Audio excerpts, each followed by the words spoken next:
بسم اللہ الرحمن الرحیم۔ السلام علیکم دوستو، اللہ پاک کا بہت ہی برکت والا مہینہ ذو الحج کا مہینہ شروع ہو چکا ہے۔ ذو الحج کے مہینے کی 1 تاریخ سے 9 تاریخ تک کے روزے رکھنے کی بہت زیادہ فضیلت ہے۔ ان ایام میں سب سے زیادہ فضیلت 7ویں، 8ویں اور 9ویں ذی الحج کے روزے رکھنے کی ہے۔ حضرت عائشہ صدیقہ رضی اللہ تعالی عنہ سے روایت ہے کہ ایک جوان جو حدیث رسول صلی اللہ علیہ وآلہ وسلم سنا کرتا تھا، جب ذی الحج کا چاند نظر آیا تو اس نے روزہ رکھ لیا۔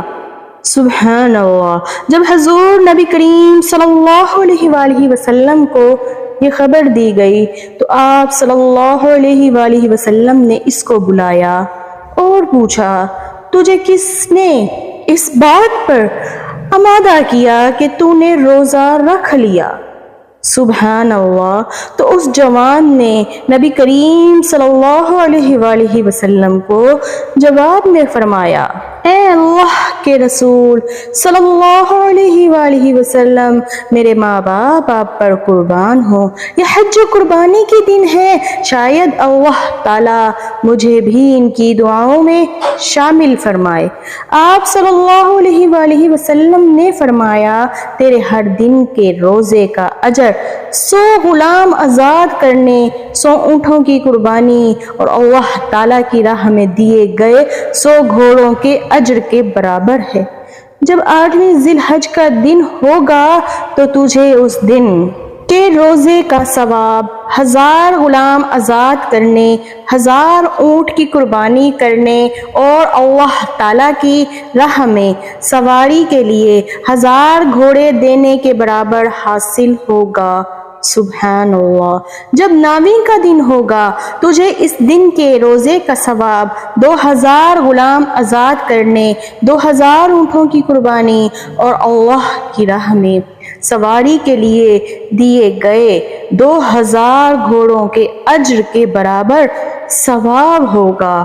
اللہ پاک تمہارے اس عمل سے راضی ہوگا اور تم پر اپنی خصوصی رحمت نازل فرمائے گا۔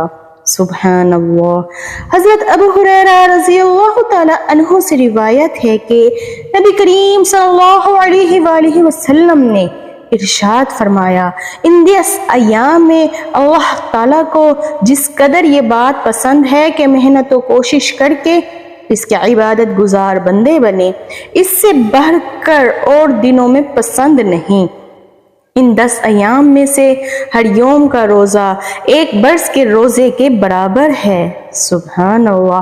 اور ہر شب کا قیام شب قدر میں کھڑے ہونے کے برابر ہے، یعنی جو کوئی ان ایام میں زیادہ سے زیادہ عبادت کرے گا تو اس کا ثواب بھی اس کو اللہ پاک اپنی رحمت اور فضل و کرم سے زیادہ عطا کرے گا۔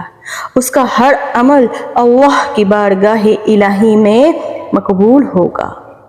جب نبی کریم صلی اللہ علیہ وآلہ وسلم نے فرمایا، جس نے 8ویں ذی الحج کا روزہ رکھا، اللہ تعالیٰ اسے حضرت ایوب علیہ السلام کے مصائب پر صبر کرنے کے برابر ثواب عطا فرماتا ہے، اور جس نے 9ویں ذی الحج کا روزہ رکھا تو اللہ تعالیٰ اسے حضرت عیسیٰ علیہ السلام کے برابر ثواب عطا فرماتا ہے۔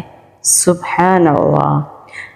دوستو، اللہ پاک اپنے بندوں کے کسی بھی اجر کو ضائع نہیں کرتا، اس لیے ہم سب کو چاہیے ذی الحج کے اس مہینے میں ہم زیادہ سے زیادہ اللہ پاک کے احکام پر عمل کریں، 7ویں، 8ویں اور 9ویں ذی الحج کا روزہ رکھیں تاکہ اللہ پاک ہمارے درجات کو بلند کرے، ہمارے گناہوں کو معاف کرے اور ہم پر اپنی خصوصی رحمت کا نازل کرے۔ آمین ثم آمین۔